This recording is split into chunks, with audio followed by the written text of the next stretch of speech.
Right. Lloyd, did you get my message? Yes, Okay. and thank you. we have taken care of it. Thank you. I would like the opportunity next week, if that's Okay, Good choice. We don't meet next week. yeah. perfect choice. Yeah. Next meeting you will be though. I'm gonna write it on my official schedule here. You want to start the meeting, Lloyd? Oh, that's right, since Jackie's not here. Welcome to the, whatever day this is, the 24th, May 24th, meeting of the Cascade Speakeasy. We have numerous changes because various people are gone and whatnot. If any of you didn't hear it, we will not be meeting this coming Monday, the 31st, because it is Memorial Day. First 3-day weekend of the year, good weather. We'd have very low attendance if we met. We have sad experience with that in the past. So no meeting this coming Monday. We do, however, have a meeting tonight, and we will start it by introducing our Toastmaster, Mr. Rob Tidd. Thank you, Lloyd. As the Toastmaster and the Sergeant at Arms, I would like everyone to please mute themselves, focus on my voice and my screen, and repeat after me. I pledge allegiance to the flag of the United States of America and to the republic for which it stands, one nation, under God, indivisible, with liberty and justice for all. Back to me. As Toastmaster, I just have a couple of opening remarks before our meeting. As you know, our illustrious president has done quite well in the speech competition, such that her recorded speech has now been submitted to the regional level. I know all of you would like to hear that, but you're not invited. Only the judges get to hear these, and only the top 2 will move on from the regionals. We anticipate that Jackie will be one of those people. She should know in late June, and then she will go on to the semis. So everyone keep a positive thought for Jackie Graybill as she moves through that process. We don't have any guests tonight. However, we have a number of changes that I would like to mention before we get started. Rob, before you move on, Vicki, how many districts are in Region 1? Do you know offhand? I want to say 8 or 9. Okay, so that means Jackie has to compete against those 8 or 9 people, has to be in the top 2 in order to move on. So that's doable. I'm sure she'll do quite well. I will be the Toastmaster tonight. That is one change. We will not have a guest speaker or a primary speech tonight. That could change unless, just in case anybody reaches into their pocket and they pull out a pocket speech. But as it stands right now, we will not have a primary speech. Therefore, we will not have an evaluation. The timer tonight will actually be Lloyd Smith. And I'm going to introduce our general evaluator, who will then introduce her team. Please welcome to the podium, Kathleen McNulty. Thank you, Mr. Toastmaster. I have a pretend podium. My job as evaluator is to keep an eye on everything we do in our meeting, looking for our moments of excellence and perhaps our moments that are less excellent. Evaluate each person's role and how they do in their role. How much enthusiasm, excitement, the organization, the delivery of the speeches. This case, it'll all be table topics. I'm really looking forward to it. I'm going to introduce my team of highly paid professionals, amateurs. I would start with an evaluator, but there is no speech to evaluate today. I'm going to pass that over and I'm going to ask Lloyd as timer to tell us about his role. Thank you, Kathleen. And Christina, I assume we're going with Plan A, which is just table topics. Yes, but let's add a twist and have each response be 2 to 3 minutes rather than 1 to 2. Say that again, please. Let's add a twist and have responses 2 to 3 minutes Okay, rather than 1 to 2. excellent. As Kathleen just said, since she is table topics master, she can do whatever the heck she wants in order to avoid having a baton death march of table topics for 45 minutes. And we are going to have 2 to 3 minute table topics tonight. Okay. So at 2 minutes, you will see the green card. At 2.5, the yellow, and at 3 minutes, the red. And there will be nothing else to time. So that is the end of the timers preview. Back to you, Kathleen. Thank you. Christina, if you need to fill some space, I'd be happy to do a 2 to 3 minute, in addition to a table topics, about our hybrid meeting project. So just tuck that one back there if we need some extra. Now I'm going to introduce our grammarian, Selena Danko. Tell us about your role. I would be happy to, Madam General Evaluator. As grammarian, it is my job to pay close attention to all of you, listening very carefully to your language usage, taking note of improper language, as well as any outstanding words. And I know I'm going to have trouble keeping count because there are going to be some amazing words and amazing quotes tonight and sayings and thoughts. I'm so excited. And it's also my duty to introduce the word of the day, gadfly. Gadfly is the word of the day. The definition has 2 definitions. Any of various flies, such as horsefly, botfly, or warble fly that bite or annoy livestock. Another meaning for gadfly is a person who stimulates or annoys other people, especially by persistent criticism. An example of a gadfly is, I'm going to use it in a sentence, one of a handful of well-known corporate gadflies. She often cut a distinctive figure, appearing in costumes that she thought would underscore her messages to company leaders. For an American broadcasting company meeting in 1966, not long after the network's campy series Batman had its premiere, she wore a Batman mask. For a meeting of US Steel shareholders in 1968, she wore an aluminum dress. That's an example of a gadfly. You guys want one more example? Rob says no. I will turn it back over to you, Madam General Evaluator. Thank you, Madam Grammarian. I did not bring my iron dress. Is that what it is? Aluminum. My aluminum dress or my iron dress. And I haven't ironed my dress either. My role, as I have heard your definition, is the gadfly for tonight's meeting. Thank you for that, Selena. Selena, can you remind me, what was your word last time? It was a white flower that you saw on the trail all the time. I was out on the trails and I'm seeing this white flower and I couldn't for the life of me remember the name of it, except for it was an opsis. The Wissyopsis. Wissyopsis tweedii. The tweedii is very important. That's part of why it's one of my favorite flowers. It just has such a fun name.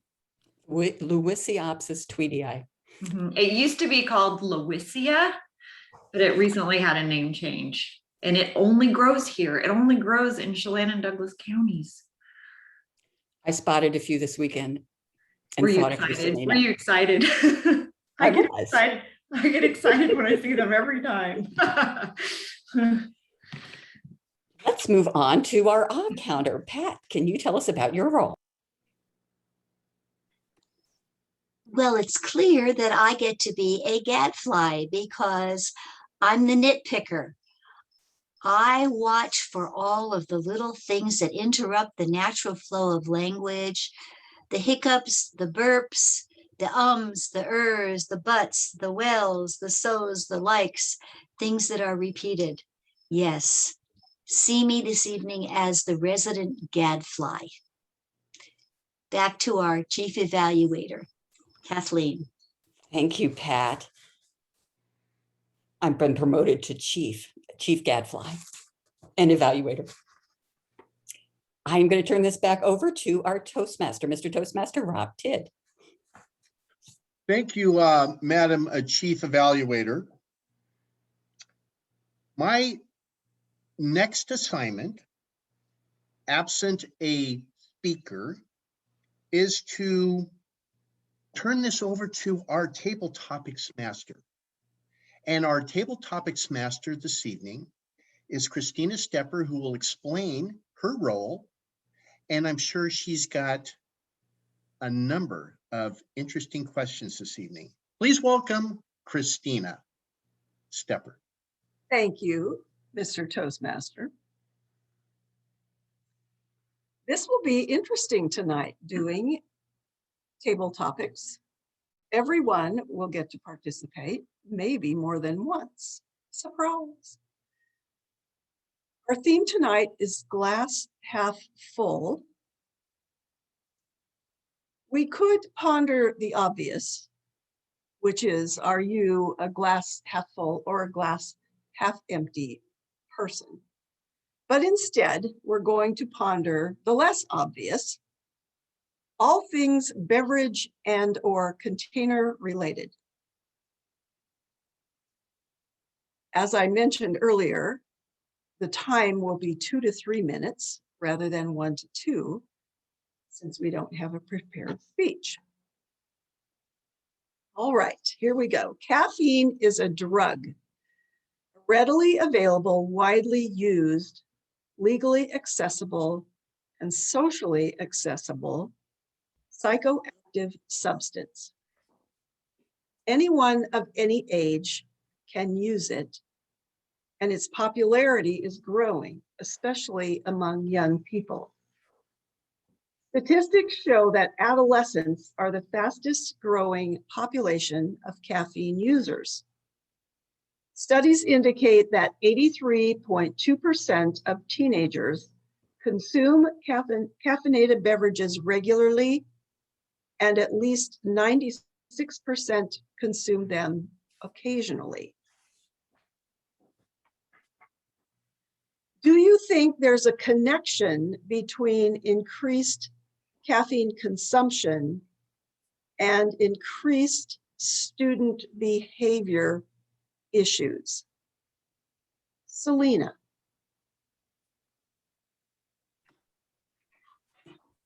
Thank you for that question, Madam Table Topics Master. I think that caffeine is a reason I have a pulse. I think without caffeine, a lot of students would not be able to stay awake in class. I think caffeine is a reason we have so many students taking more than their fair share of AP or advanced placement classes. I think it can be overused, but I think taken in moderation, 3 or 4 shots a day, maybe 5 or 6 on an off day, if you had enough sleep, is enough to make you truly prepared for the college life, where you will need even more caffeine because of those late nights, not drinking maybe enough caffeine over the evening. So I don't think that caffeine is related to behavior problems at school. I think maybe not enough caffeine might be more of the issue, because students really only have a chance to get caffeine in the morning before school. It's a long time before lunch. So that's 4 hours, right? I don't think I can make it 2 hours without caffeine. The next time they get to have caffeine is lunch. The food absorbs a lot of that caffeine, so it takes away its effectiveness. So by 3 o'clock, they're probably ready for more. Students go home at night, probably time for more caffeine because it's time to study and prepare and write that paper. And writing papers takes inspiration. I get a lot of inspiration from caffeine. So in answer to your question, there can't be enough caffeine in our world. And I think it makes our students better. Back to you, Madam Table Topics Master. Thank you, Selena. Well done. I'm glad I'm not a teacher. I will say that, however.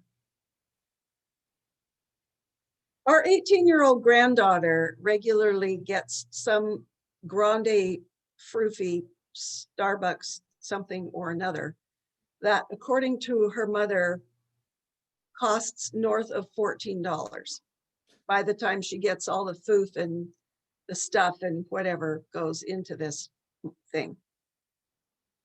Now, this girl's supposed to be saving her money for car payments, insurance, college. How would you persuade her to break this expensive habit? Pat?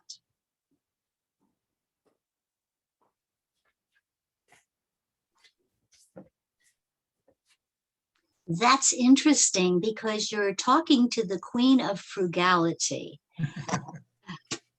I would never pay $14 for what you just described. So I guess what I would do is have a conversation about the things that are really important to her. Like you said, she's saving for college. And did you also say she's saving for a car? Yeah.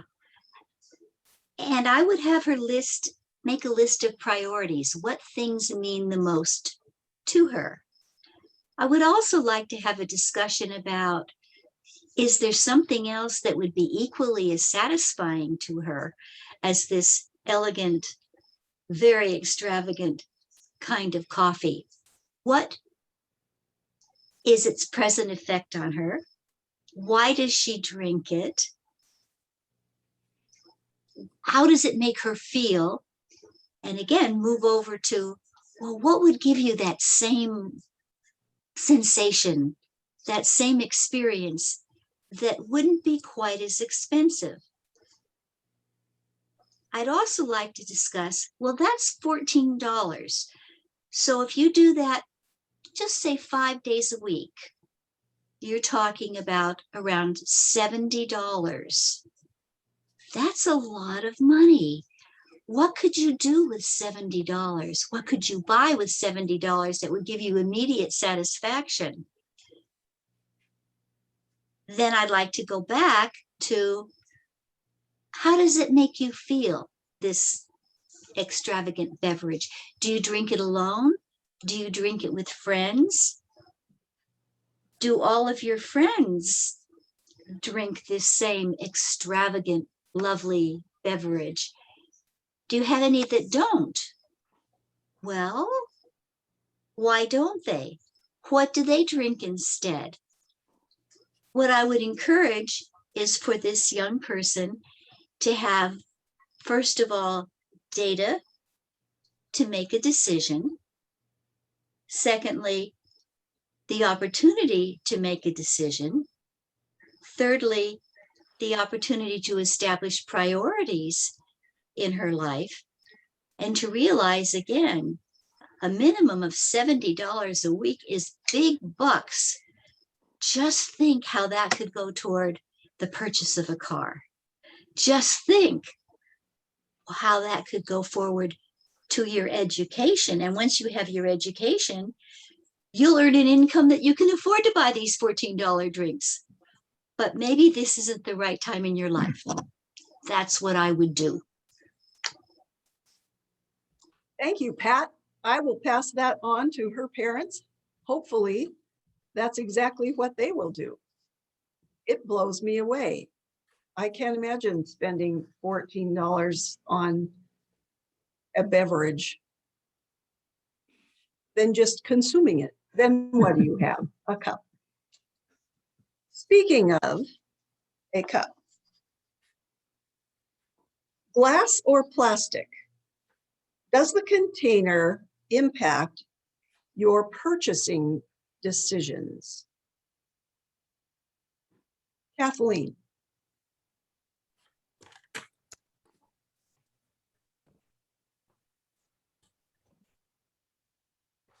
Thank you for that question, Christina. I'm going to go back to the coffee story a little bit and then wind in the type of container. I have a rich history with coffee because I have an addictive personality. When I was younger, I was addicted to cigarettes. The way I killed that addiction was to start drinking coffee. I started drinking coffee when I was in my early 20s. My parents had coffee in the home all the time, and I hated it when I was a kid. Tasted terrible, smelled terrible. They had a pot that was heated on the counter all day, 5, 6, 7 o'clock at night. That pot was still there. My mother would save the leftovers for the next morning and heat it up and drink it some more. I hated that whole coffee experience. But when I needed a substitute addiction, coffee was perfect. It is a little expensive.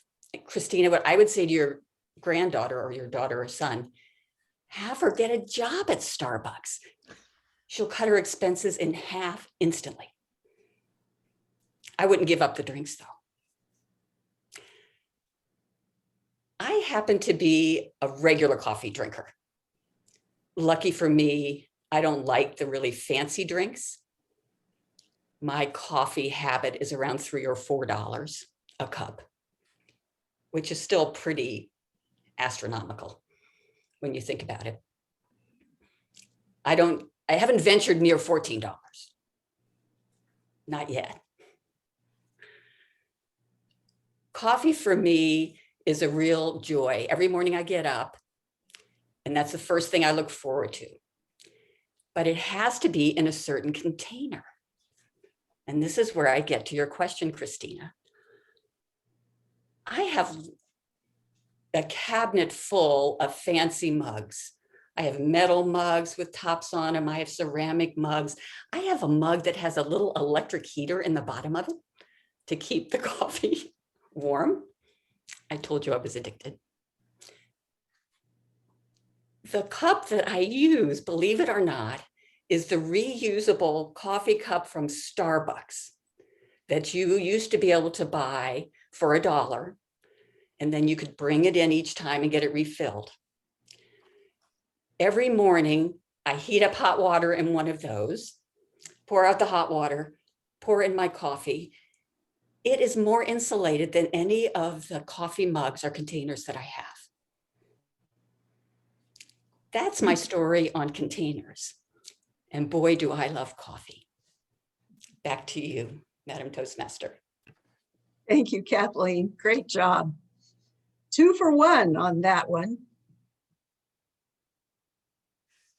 Well done. Little twist to a different train of thought.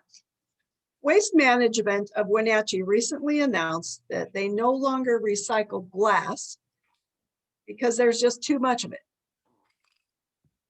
What are some creative ways we can put glass containers to good use? Victoria. Well, thank you, Christina.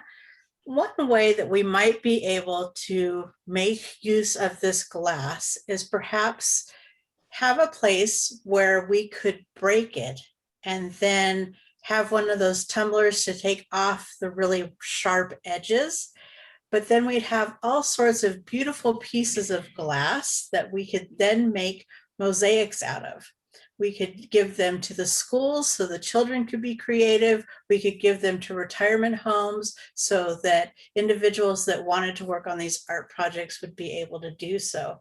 We would be creating a lot of art with this broken glass, because if you have ever looked at glass, it can become very interesting colors when you take it and you use it, and like if you put sand in with the tumbler, it gives it a different dimension than if you put another substance with it. Sometimes it can be smooth, sometimes it can be rough.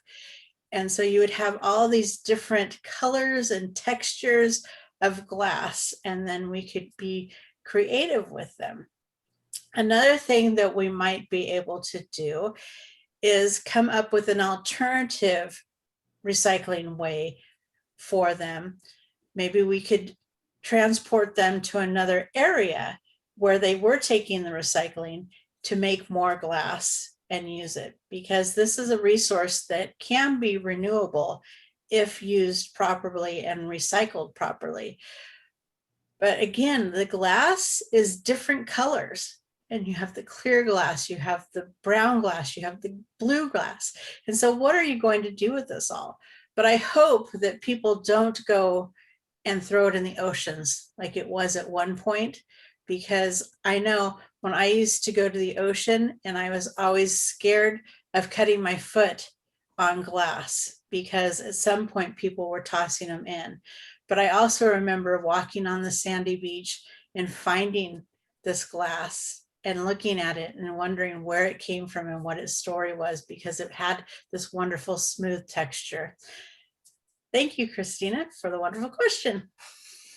Thank you for the wonderful answer. That's a great idea. I hadn't thought of taking glass and making bits out of it, putting it back together in mosaics. Good idea. Maybe we'll let Waste Management know there's an alternative. They should still collect it, drop it off at the schools or something. I don't think the schools would be very happy about that. The vineyard and winery business has seriously taken root in Central Washington. How has it impacted our region, Rob? Thank you, Madam Table Topics Master.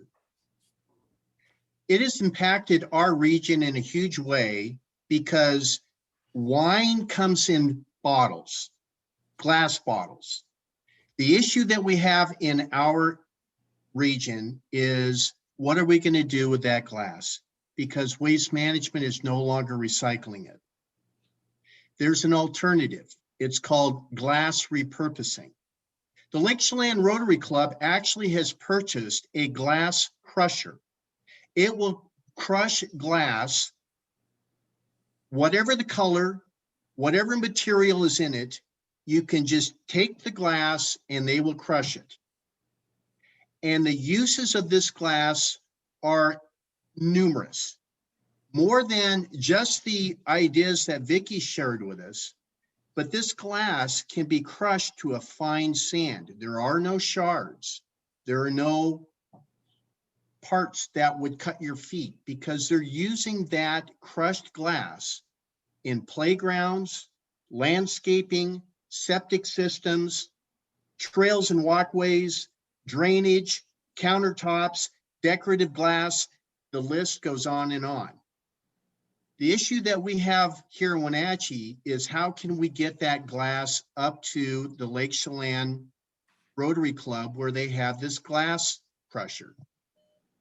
My idea is we find a way to get an electric vehicle here in Wenatchee and transport that glass up to Lake Chelan. I've been in touch with the mayor of Wenatchee, the mayor of East Wenatchee. I've spoken to the PUDs. I'm now talking to some of the major orchardists who have actually purchased electric vehicles that run on electricity for short haul apple runs or whatever product that they're transporting. The idea is that maybe once a week, they would allow us to use that electric vehicle to fill up apple bins. And once a week, take that product up to the rock crusher at Lake Chelan. They will actually pay us to bring it up there. And they will actually then sell that product to the ultimate users. This is necessary for our environment. I'm tired of all the gadflies who think that there isn't a way to repurpose this glass. There is a way. We just need to embrace it and find a way to make this happen. Thank you, Madam Table Topics Master. Thank you, Rob. That was very educational. I didn't know there was such a thing up in Chelan. Perhaps some of the empty seats on link buses would be a good way to get that glass up there. They go up there every day. Generally, there are a number of in the buses. Be a great promotion for Link to be part of a solution.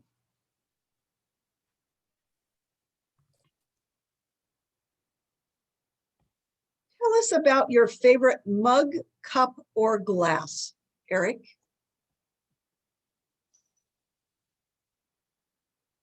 Thank you for that question. My tongue is firmly in my cheek. I'm irritated. We got to talk for 2 minutes. I have a cup. I am a connoisseur of cups. I have to have, part of my OCD is I have to have the right pencil, the right pen, the right cup, the right glass, and I don't vary. And we go to our kid's house and we commandeer a corner and that's our stuff. And I said, listen, you don't need to wash this cup. This is what I'm going to use all week. So I am very much a connoisseur of things. One of my favorite cups that I used at work for decades was a Starbucks cup. And it was a big kind of almost like a soup mug kind of cup. And it had a little design. I've never seen anyone like it since before. And when I was washing it, a little tiny chip came off of the side of it, right? When you're drinking, it's on the opposite side of it. And it was just a little kind of U-shaped chip. I don't know how it does that. The cup is about 1/8 of an inch or better, thicker. And it just took this little chunk out. And it was the cutest little thing. I thought, wow, I have got cup with personality. I have never, in fact, I never put it in for the janitors to wash because I thought they might look at it and go, well, this thing needs to be thrown out. What a travesty that would have been. So I didn't want to have to fire the janitors. So I've hand washed that all the time. I got a big mug like that because we have a coffee tradition at work I did. And now that I'm retired, I've extended that over to our household where I get up in the morning and I will make Christina tea because that's what she likes. And I will make coffee in the French press. And we try all kinds of different coffees. We love going to grocery outlet and trying all the different coffees. And I like to have it foot to the pedal to the metal, dark and just as soupy and thick as it can be and dark and stout. So we experiment with that. But part of that process is bulletproof coffee. And you can look that up. Bulletproof coffee involves ghee, which is butter without the lactose in it because Christina's lactose intolerant. So I will make that and I will put a thumb size portion of ghee in there and I have a zizzer and I will zizz it up. And this cup of mine contains that very nicely. Thank you, Table Topics Master. It actually worked out. Yes, it did. Well done. I'm very familiar with that cup. I rarely wash it either. It has its place where it lives. counter. uh, That's its home. Stays there, don't touch it, even at home. It works for me. Speaking of coffee mugs, it seems like lots of organizations give away coffee mugs as promotional items. We have been recipients of way too many. What are some alternative promotional items companies could give away? Barbara?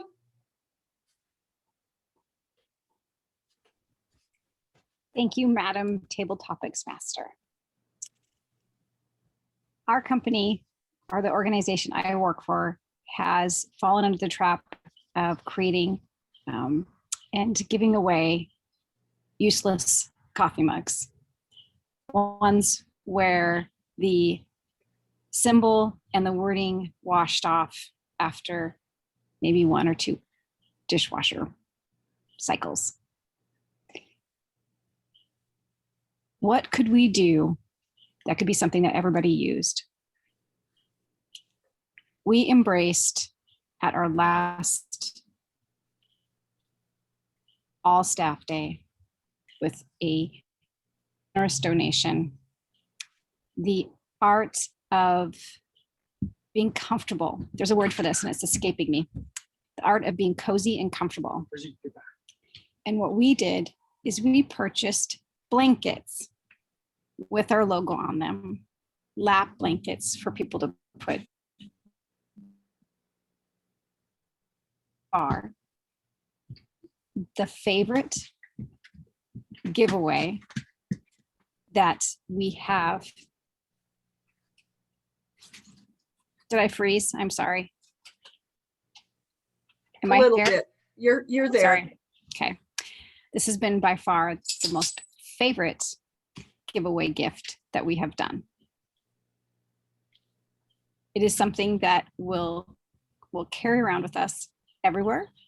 We can use it in our cars. We can use it in our laps at work. So that is one alternative. Another alternative to the awful coffee mugs that you get as free gifts is clothes. I was in a marathon once and I received my medal, which I loved. And I received the mug, which I didn't love, but I loved that t-shirt. I was super proud that I actually finished the marathon. Thank you, Christina. Thank you, Barbara. That's a great idea. Our Young Life, local Young Life somehow or another bought, I don't know how many cases of socks. And that has been the giveaway lately is socks. Everything we do, we end up with a new pair of Young Life socks and they're great quality. I have several pair now. If you're interested in socks, I hope you will support Young Life. You'll get a pair of socks for your effort.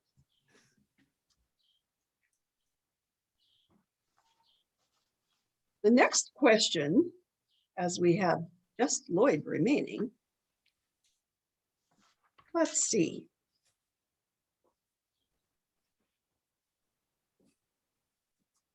Lloyd, what is your beverage of choice and why?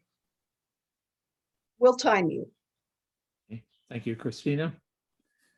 This has been an interesting discussion. I too have numerous coffee mugs that have been given away by organizations that I've gone to. After I moved to the school district central office, and I would go to various conferences, nearly any organization you can think of gives you a coffee mug with their logo on it. And the weird thing is, I notice now when I pull them every now and then, find one way back in a cabinet somewhere, it's got like a set of initials, WERA. And I'm not sure what that organization was. It was something important enough to go to their conference, and they probably, much like your Young Life sock purchaser, accidentally bought a case of mugs instead of a box of them or something, and found out they had 5,000 of them to give away. But in any event, the beverage that goes in the mug is an interesting thing. I like coffee, but it makes you wonder about, especially places like Starbucks and whatnot, where you buy these extremely expensive cups of coffee. Are they that much better than just coffee that you might find somewhere else?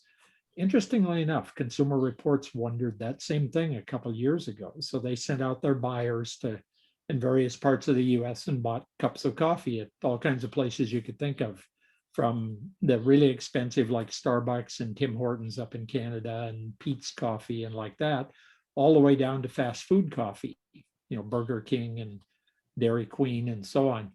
And then they had their independent taste testers, their expert taste testers, taste the coffee. What they found out was that almost unanimously, the best cup of coffee the taste testers found was McDonald's at about $1 a cup. They liked Tim Hortons, which you can only get in Canada. That's Starbucks, or similar to Starbucks chain that's up there. And places like Wendy's and whatnot, all ranked above Starbucks. They determined Starbucks coffee was generally mediocre. The only thing it has going for it that makes it outstanding is its price, which is definitely outstanding. So my conclusion is that, wow, I just realized my conclusion is I can't remember the question. Well, anyway, I think I'll stop right about now. Thank you, Table Topics Master. What was the question? What's your beverage of choice? Oh, well, I answered it, obviously. McDonald's coffee. Well done. Yeah. I planned it that way. But yeah. Your time was 2 minutes and 20 seconds.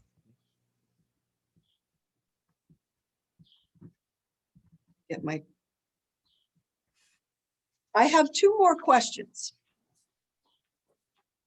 These are directed to 2 women whose glasses may have been half full and now are over the brim. The first is to our new division director, Vicki Chatterton. Congratulations. That's so exciting. Tell us about what your plans are for your term as division director. Actually, it's district director. District director. Oh, yes, that's even bigger. Yeah. Division is kind of easy. District will be interesting and challenging. This upcoming year will be a year of rebuilding because we have lost some clubs just because they didn't continue on with the pandemic. They didn't meet online. They just stopped meeting and therefore stopped collecting dues.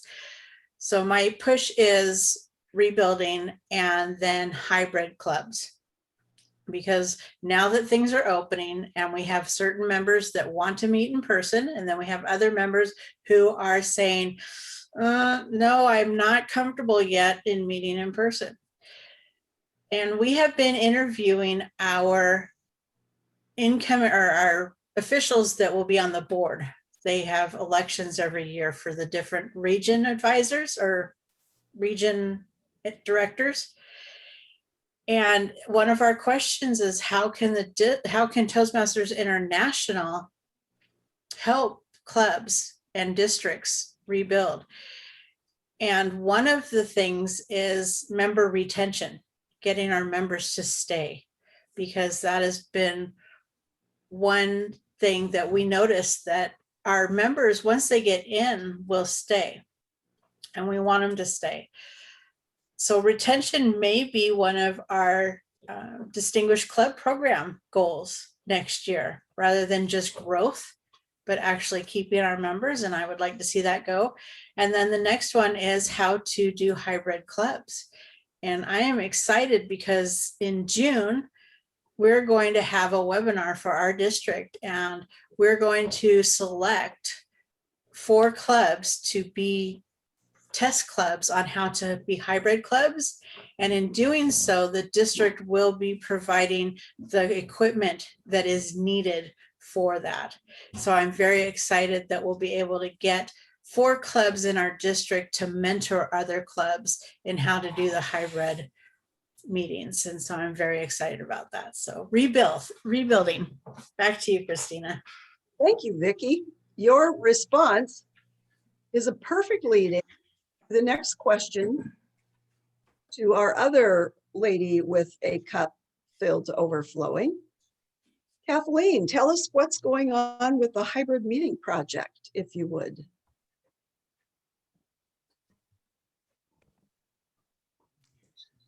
I would be happy to do that. I have a crack group of gadflies helping me.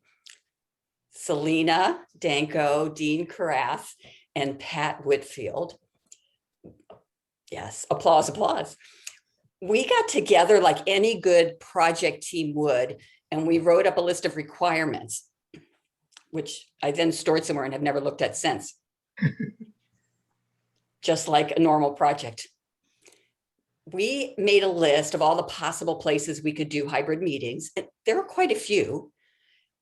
We've already been out on one site visit. We have a list. I know I won't capture them all, but the Pybus Market is one of them. The library is one of them. The museum is one of them. The Cordell Near is one of them. The church where we used to go is one of them. The Community Foundation is one of them.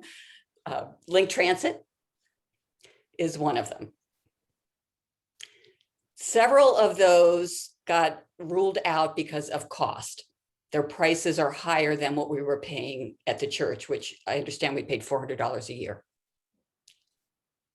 That leaves with very few options. We went and looked at Link Transit the other day, and I have to say we ruled that one out because of the configuration of the room, and the technology is so good, it's too sophisticated for us. I could explain more when I do my regular speech, but everybody has to log in on a separate little device at their desk. It took us quite a while to do it in our practice session. The other challenge, I think, is that Selena has to be there, and that puts a lot of pressure on her to attend every single meeting. That doesn't seem very fair. We're still looking at a few options. I understand the library won't be available until the fall. That may be a possibility in the fall. We wouldn't be able to start until September, though. I have an email out to the church. I've been told they have good Wi-Fi there. Possible we could get in the right space and hook up the Wi-Fi there. I don't know if they have a screen where we could see everyone's picture that's zooming in or anything like that. I don't know that yet. The other place that is a good option, but again, a little too high in price, is the boardroom at Pybus Market. It would double, and probably more than double, the cost of our room space if we were to use that. They have good technology, though. We're plugging away. We'll come up with something. Our goal was for June. I'm not as positive we'll make June. But we'll come up with something, and we'll have hybrid meetings in our future. Thank you, Christina. Thank you, Kathleen. We'll keep thinking of other options and sending them your way as well. People think of things, that would be great. At this time, I would like to turn the meeting back over to our Toastmaster. Thank you everyone for participating, doing such a great job with table topics in the extended time. That was lots of fun. Do that again sometime. Thank you, Madam Table Topics Master. I just want to close out this theme, the glass half full, by saying that I've always considered myself to be that kind of personality, with one exception. When I'm drinking beer and my glass is half empty, excuse me, could I please get another glass of beer immediately, if not sooner? Otherwise, I'm a glass half full kind of guy. At this time, I would like to bring back to the forefront, since we don't have a podium, our general evaluator, Kathleen McNulty. Kathleen? Thank you, Mr. Toastmaster. I have a few comments I'll make later when we evaluate the meeting as a whole. For right now, I'm going to go straight to our reports. Let's start with Lloyd and the timers report. Thank you, Kathleen. Everybody did well on time. I could tell some people were anxiously awaiting the appearance of the green card, but everybody made it, at least that far. Our times tonight were Selena 2:10, Pat 2:59, Kathleen 3:08, Vicky 2:25, Rob 2:56, Eric 3:17, Barbara 2:22, I was 2:02, Vicky the second time around 2:16, and Kathleen the second time 3:15. Back to you, Kathleen. I'm a yakaholic, I guess. Let's go on to grammarian's report. Selena, how do we do with the word of the day and other fine things? Thank you, Madam General Evaluator. Word of the day. So Pat was one of our lovely gadflies. She used it twice. Kathleen, you're the winner with 3 times. Rob used the word once. And in terms of outstanding words, quotes, we had quite a story this evening. I feel very validated in my gadfly habit of coffee promotion in our community. $14. I don't know what drink at Starbucks costs that much, but I did do a little research, and there is someone out there who spent $83 on 101 shots, and then he went straight to the moon, I guess. Vicky took us on a walk to the beach to collect sea glass. Some of it sharp, unfortunately. I loved Rob's story about transporting glass to Lake Chelan to have it recycled using an electric vehicle. That's very exciting. And I loved Christina getting in her word. We have a board member and a staff person for Link Transit using the empty seats on Link buses to transport glass. We're hoping to fill those empty seats with people. But it was a good idea. And Eric, I love that you have that one coffee mug with that little U-shaped crack that lets you ponder the universe and how that could happen in a porcelain cup. And the introduction of the word zisser, I think, I'm not sure what that is, but it was a new word for me. So thank you, Eric, for that one. I will be looking it up. And that's my grammarian report for the evening. I didn't hear anything that I would want to point out that was in error. It was just a fun meeting. Thank you, Selena. Excellent report. Very thorough. How about Pat Whitfield? Can you tell us about our ahs and ums and uhs? In general, most people were pretty fluid. Lloyd had 2 ums and a so. Kathleen had 2 ums. Rob was clean, absolutely pristine. Eric had a so and repeated right twice. Right. Christina, pristine also. Vicky had an and so, a like, and 2 buts. Selena had a so and several repetitions. I think was repeated 5 times, and the food was repeated twice. Barbara was clean. No, Barbara had an and Pat said well when she started her first comments. That's all I have to say about that. Thank you, Pat. Stellar performance by all. A brief evaluation of the meeting. I thought we did extremely well tonight on 2 fronts. The first, that we made do with so few of us and so many sudden absences that we didn't expect. Thank you, Vicky, for coming back. It was very helpful to have you here. We did a terrific job on that. The other thing, my hat is off if I had one, to Christina. I loved your table topics questions. I wanted to answer every one of them.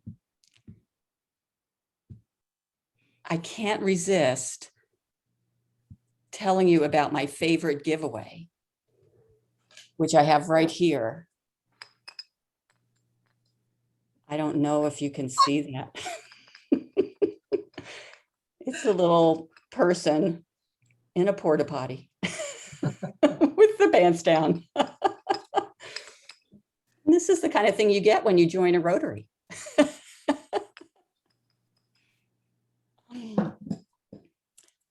Overall, a terrific meeting.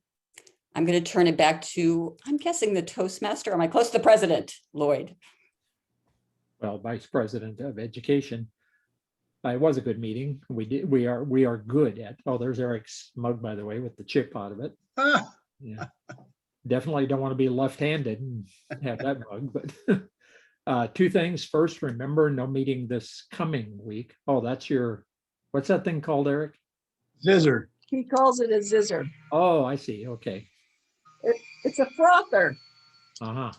Zizzer is his own word. Yeah. Well, I'm sure you have many hours of fun with that, Eric. But the second thing is, Vicki, how do we apply to be one of those clubs who pilots the hybrid thing? We are working that out, but I have an in, so I'll let you guys know. Excellent. Yeah, it'll be good because, as Lloyd knows, because he's been part of hybrid clubs, technology is a key component of it. So, Right.